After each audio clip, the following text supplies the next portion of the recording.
দর্শক, এবারের যুক্তরাজ্যের নির্বাচনে অভাবনীয় ঘটনা ঘটেছে। লেবার পার্টির বিপুল বিজয়।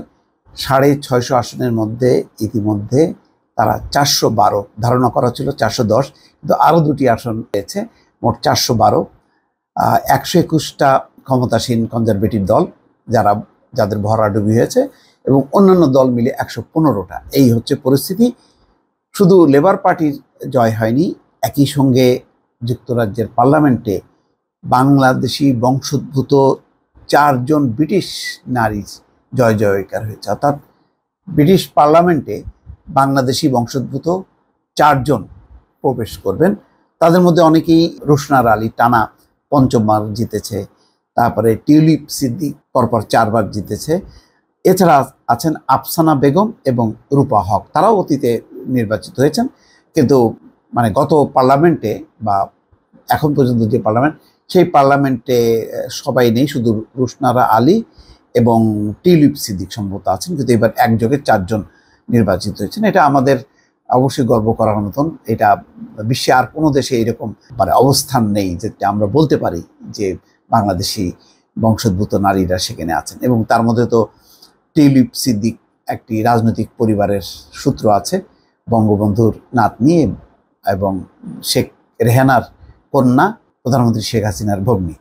এখানে খবরে বলা হচ্ছে যে যুক্তরাজ্যে গতকাল বৃহস্পতিবার অনুষ্ঠিত সাধারণ নির্বাচনে নির্বাচিত হয়েছেন বাংলাদেশি বংশোদ্ভূত 4 ব্রিটিশ নারী। অবশ্য এই 4 জনই যুক্তরাজ্যের পার্লামেন্টের নিম্নকক্ষ হাউস অফ কমন্সে একাধিকবার নির্বাচিত হয়েছেন। তারা হলেন রোশনারা আলী, রূপা হক, টিউলিপ সিদ্দিক ও আফসানা বেগম।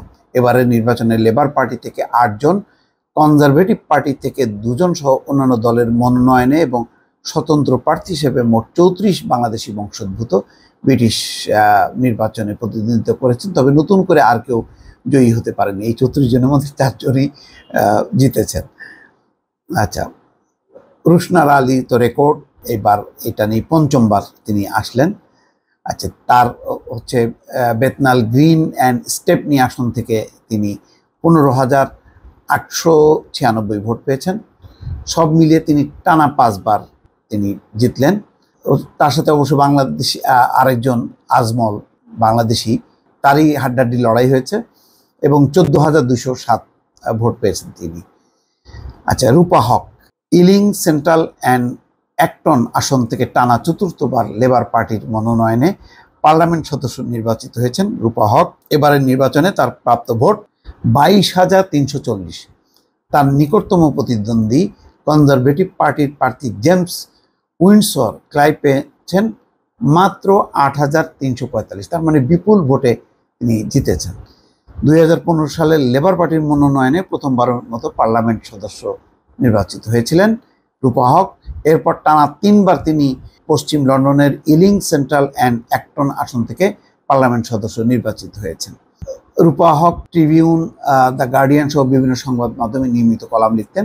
তিনি ইস্ট লন্ডন ইউনিভার্সিটি থেকে যুব সংস্কৃতির উপর ডক্টরেট ডিগ্রি অর্জন করেছেন। টিউলিপ সিদ্দিক বঙ্গবন্ধুর নাতনি। টিউলিপ সিদ্দিক এবার নির্বাচনে দক্ষিণ পশ্চিম লন্ডনের হ্যামস্টেড অ্যান্ড হাইডেন আসন থেকে লেবার পার্টির মনোনয়নে 23,432 ভোট পেয়েছেন এবং 4র্থবার তার প্রতিদ্বন্দ্বী কনজারভেটিভ পার্টির ডন উইলিয়ামস পেয়েছেন মাত্র 8,862। তার টিউলিপও বিপুল ভোটে জিতেছেন। আফসানা বেগম লন্ডনে বাংলাদেশে অধ্যুষিত টাওয়ার হ্যামলেটসের পপলার অ্যান্ড লাইম হাউস আসন থেকে লেবার পার্টির মনোনয়নে দ্বিতীয়বারের মতো পার্লামেন্ট সদস্য নির্বাচিত হলেন আফসানা বেগম। দ্বিতীয়বার তিনি পেয়েছেন 18,535 ভোট। তার নিকটতম প্রার্থী গ্রিন পার্টির নাথালি বেইনফিট পেয়েছেন মাত্র 5,975। তার বিপুল ভোটে তিনি জয়ী হয়েছেন। আফসানার এই আসন নিয়ে বাংলাদেশি কমিউনিটিতে বেশ আলোচনা ছিল। তার সাবেক স্বামীর কারণে তার স্বামীও এই আসনে নির্বাচন করেছে, সম্ভবত স্বতন্ত্র প্রার্থী হিসাবে। হ্যাঁ, স্বতন্ত্র প্রার্থী, এবং তিনি পেয়েছেন মাত্র 4,554 ভোট। আর সেখানে আফসানার ভোট ছিল 18,000। ধারে কাছে নেই। তিনিও লেবার পার্টির। আফসানার জন্ম বেড়ে ওঠা টাওয়ার হ্যামলেটসে। এই হচ্ছে অবস্থা। তো এটা আমাদের জন্য নিঃসন্দেহেই যে 4 জন টিউলিপ সিদ্দিক, আফসানা বেগম, রূপা হক এবং রুশনারা আলী নিঃসন্দেহে মানে গর্ব করার মতন চারজনই লেবার পার্টি।